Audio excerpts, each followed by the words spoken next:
Começando a quarta parte desta aula, então, aqui a gente tem uma ideia da importância ministerial. Eu falei para vocês ali no vídeo anterior que Fernando Henrique Cardoso, era, enfim, ministro da Fazenda. Ele era primeiro ministro das Relações Exteriores e depois ministro da Fazenda. Então, ele se catapultou naquela eleição de 94, de outubro de 94, como pai, então, do Plano Real. Isso, inclusive, marca um pouco, às vezes, o temor da proeminência de alguns ministérios. Então, alguns presidentes e governadores, prefeitos também, isso é bem comum. Às vezes, quando tem um secretário que começa a se destacar muito, há uma espécie de ciúme do chefe do executivo. Isso já houve outros episódios também. E no caso do Fernando Henrique, isso foi fundamental. Ele se destacou como o pai, Embora eles dizem que, na verdade, era um pessoal, uns professores economistas da PUC, mas ele se colocou o pai do Plano Real, e o Plano Real, pelo menos no seu início, fez sucesso, tá? Como é que foi o governo Fernando Henrique Cardoso, Ele teve o mesmo número de ministérios que Itamar, com 18 inicialmente, Ele foi o primeiro governo a criar, de certa forma, um presidencialismo de coalizão racional, no sentido de um número adequado de partidos relevantes, Ele também teve uma contiguidade ideológica, uma aproximação ideológica entre PSDB, PMDB, PFL e PTB. Foi aí que PMDB e PSDB, principalmente o PSDB, que se pensava até então mais à esquerda, um pouco do PMDB, se colocou mais à direita, porque boa parte da agenda neoliberal foi adotada por Fernando Henrique Cardoso, como as privatizações, famosas ali, as privatizações do governo Fernando Henrique Cardoso, a partir também de uma ideia da onda neoliberal da década de 90, que atingiu esse governo. Depois eu acho que no final houve uma espécie de arrependimento do Fernando Henrique Cardoso de ter adotado com quase sem pensar um pouco essa agenda neoliberal, Se acreditava que de repente privatizando e fazendo uma reforma administrativa que foi feita no governo Fernando Henrique Cardoso, existe uma discussão com isto, e o ministro da reforma administrativa era Bresser Pereira. Vocês já devem ter ouvido falar, às vezes ele escreve aí, alguns têm até o livro do Bresser Pereira, tá? Mas foi um governo que talvez não conseguiu diminuir muito a pobreza, a desigualdade, quer dizer, faltou políticas sociais, faltou pensar um pouco mais políticas sociais. Talvez esse tenha sido o grande erro, eu diria, de Fernando Henrique Cardoso nos seus 2 mandatos de governo, tá? Como eu tinha dito ali anteriormente, esses partidos que ele colocou tinham 56% da Câmara, e, houve ainda depois a vinda do PPB pelo governo, tá? Aumentando ainda para 77% da Câmara e 86%, ou seja, quase que tinha todo o Senado, E a oposição era formada basicamente pelos partidos mais relevantes na esquerda, PT, PDT, PSB, PCdoB e PPS, que na época o PPS ainda era tido como campo da esquerda na década de 90. Ok? O governo Fernando Henrique Cardoso vai então de janeiro de 95 até dezembro de 2001. Tá?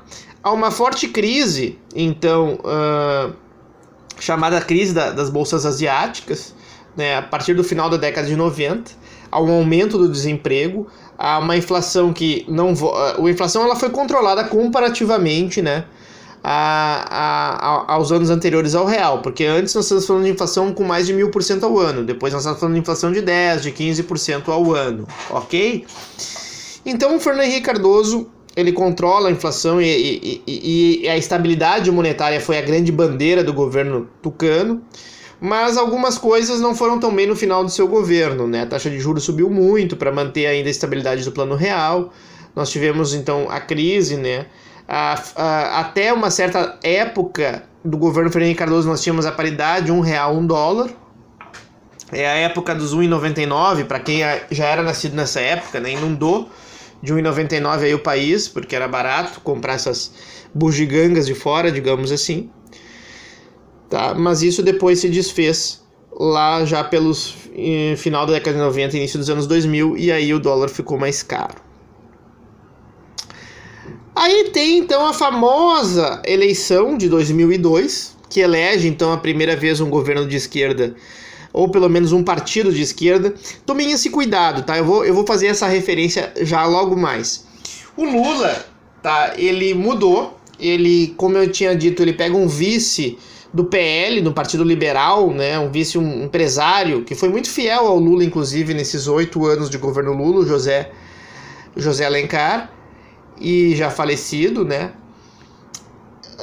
Então ele já mostra que ele já não vem com aquelas mesmas características. Inclusive a famosa carta ao povo brasileiro, vocês podem ler essa carta, onde ele assume alguns compromissos ainda, né, históricos do PT, mas que ele diz que não vai fazer calote na dívida, ele diz que vai manter, e manteve depois, né, se viu que era verdade, a estabilidade monetária, a estabilidade fiscal, né, sem gastar muito. Então eu falei para vocês isso sincronicamente, que os compromissos foram firmados e foram realizados. O Lula chama depois, quando ele vai ser eleito em 2002, no segundo turno, quando ele enfrentou o Serra, ele chama, né, o Henrique Meirelles, que era presidente do Banco Boston, presidente mundial, né, para ser um cara muito rico, inclusive, para ser presidente do Banco Central, né, que ia ser o afiançador, é como se fosse o Guedes no atual governo, né, era o presidente do Banco Central. O Ministério da Fazenda iria para Palocci, né, para o Antônio Palocci, que depois ia virar figura não grata no PT, porque denunciou alguns esquemas de corrupção na época em que era ministro. Tá? A história às vezes é engraçada, né, pessoal, olhando assim. E aí o que o PT tinha, né, as tendências internas do PT, né? Tu tinha uma opção que era realizar um governo de coalizão majoritário, incluir partidos distantes do teu ponto de vista programático. Eu já vou mostrar uma tabela para vocês, por que vocês vão entender isto. Ele podia realizar uma coalizão minoritária somente com partidos de esquerda, né, tipo PT, PCdoB, PSB, negociando políticas com outros partidos no Congresso ad hoc, ou seja, cada caso um caso, ou seja, foi um pouco do caso do mensalão, do chamado mensalão, que foram negociações, né, digamos assim, alguns falam no varejo e não no atacado, né?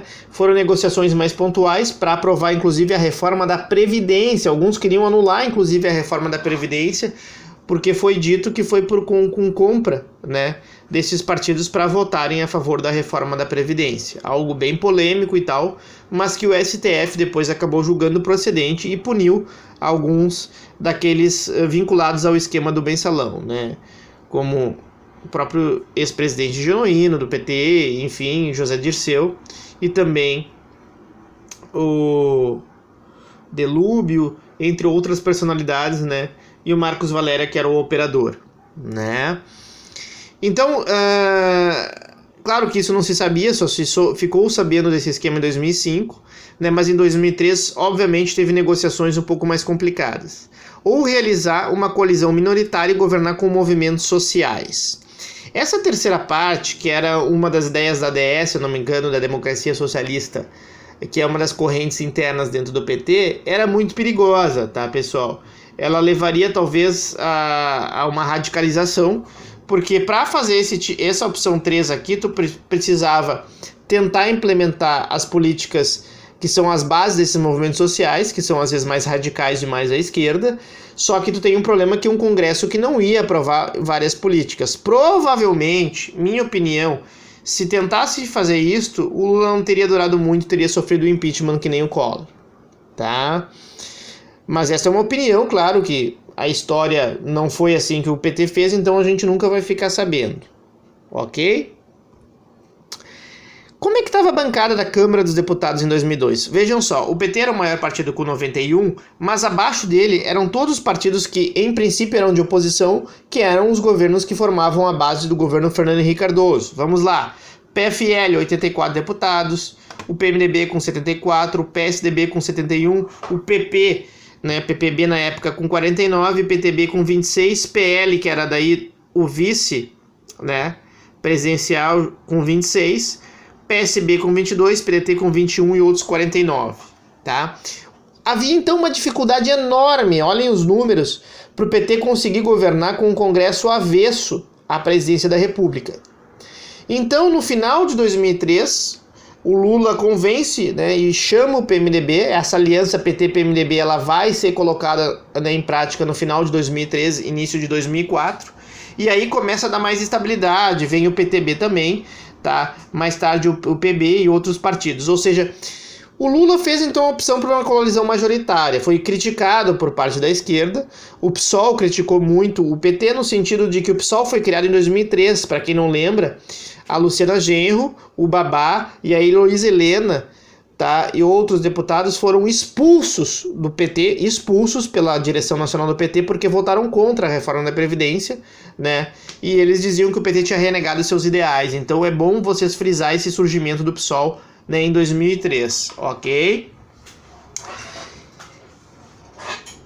Então fizeram uma coalizão que incluía outros partidos da centro-direita, tá? Já nesse primeiro momento, até o Brizola ainda era vivo e faz críticas a esse início do governo Lula, né? Saíram PDT e PPS. Já em 2013, o PPS saiu um pouquinho depois. Ou seja, foi essa opção.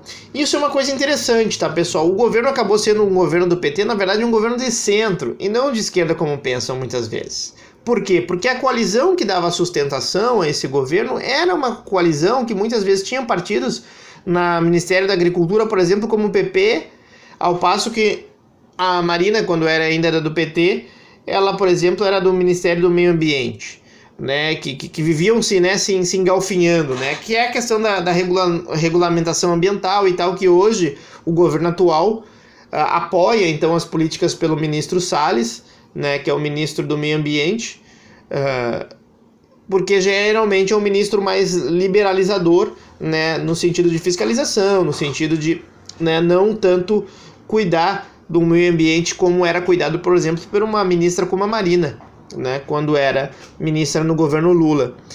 Então,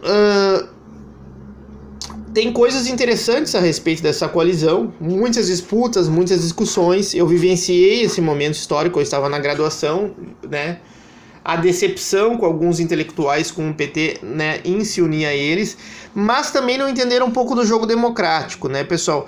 Formar uma coalizão é, sobretudo, formar um governo democrático, um governo que não possa realizar, talvez, políticas públicas ótimas do seu ponto de vista. Quais as políticas públicas ótimas? Ótimas no sentido do ponto de vista ótimo, né, no sentido racional falando, não ótimo no sentido de bom. Tá, do PT. Calote na dívida pública, gasto público maior, né, sem superávit primário, taxas de juros menores, tá? E isto, de certa forma, foi freado com uma coalizão mais à centro-direita, tá? E isto é o que se chama democracia. Por isso que eu digo, pessoal, às vezes você se engana que democracia é fazer sempre a vontade do que interessa. O Brasil é um país com partidos muito fragmentados, ou seja, eu falei sobre isso, né? Então tu tem que dialogar com um conjunto de partidos muito alto e que nem sempre representam a tua ideologia. Tá? Então, né, para sintetizar, já falando sobre isso, né, nós falamos sobre presidencialismo de coalizão. Houve, então, partidos que estavam ali no governo Lula que apoiavam, então, a ideia do neoliberalismo, né?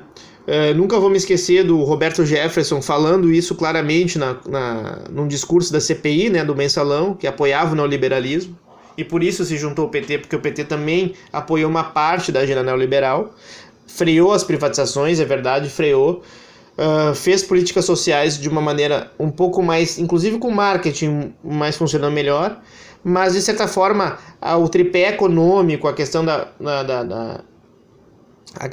do câmbio, a questão da proteção também em relação à taxa de juros, a questão da inflação e o superávit primário, sobretudo o superávit primário, foram realizados e o PT realmente pegou parte da agenda que era tida como uma agenda neoliberal. Ok, pessoal? Então isso foi, né, foi um debate que foi feito ao longo do PT, né? Por isso que às vezes me causa espanto, às vezes alguns discursos querendo voltar à origem, tu não consegue mais voltar à origem, né? O PT alterou sua estrutura organizacional, as suas estruturas internas ao longo desses últimos 30, 40 anos aí, né? É interessante a gente observar isto, tá? E isto, digamos, de certa forma foi a coalizão até a briga ali que houve entre PT e PMDB, a famosa carta de Michel Temer, né, já no governo Dilma, no segundo mandato, em 2015, né, essa carta, se eu não me engano, no final de 2015, onde há um rompimento praticamente, né, do PMDB com o PT, e ali há o enfraquecimento automático do governo Dilma, e logo na sequência há o impeachment, né, em 2016, em maio de 2016, a votação na Câmara. O que talvez isso também nos ensine, né, pessoal? Nos ensine que, como eu falei para vocês, não adianta. Se é para jogar o jogo democrático, nós temos que sentar à mesa com outros partidos e tal e fazer coalizões. Governos minoritários, né, eles são arriscados no sentido que às vezes a Câmara, a Assembleia ou até mesmo uma Câmara de Vereadores, falando na eleição municipal, pode do nada tirar na cartola o impeachment, né? A pessoa espirrou, impeachment. E como eles têm um controle às vezes da casa legislativa, pode se tornar arriscado para o chefe de executivo sofrer um processo nesse sentido. Ok, pessoal? Então, o que nós podemos aprender como sim, né, e acabar, enfim, a aula de hoje? Tomem cuidado na interpretação a respeito da coalizão. Vocês têm que ser mais maduros em relação ao senso comum, né, de uma maneira geral.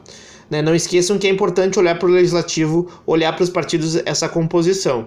Né? Atualmente também o governo Bolsonaro é estranho em alguns sentidos, porque não está sem partido, mas tem alguns partidos que o apoiam, né? Ora se mostram mais favoráveis, ora menos, depende também um pouco do sabor, né? do sabor do andamento da coisa. Por incrível que pareça, os democratas, né, apoia o presidente, Rodrigo Maia, Davi Alcolumbre, então são desse partido. Então muitas vezes hoje os partidos eles formam uma coisa que eu acho muito ruim para a democracia brasileira, porque eles apoiam quando eles acham relevantes, assim, mas, de certa forma, quando eles, digamos, acham que o partido já não serve mais ou o governo está mal avaliado, eles dão esse passo para trás e se mostram infiéis ao governo, como foi o caso do impeachment do governo Dilma, né? Que foram realmente muito injustos e muito infiéis a um governo que estavam, às vezes, há mais de 10 anos ali, né? Enfim, pessoal, tá? Debatemos isso mais na aula online. Essa aula é divertida mais para debater, né? Para conversar. Infelizmente a gente não pode fazer isso com aulas gravadas. E já estava esquecendo, né?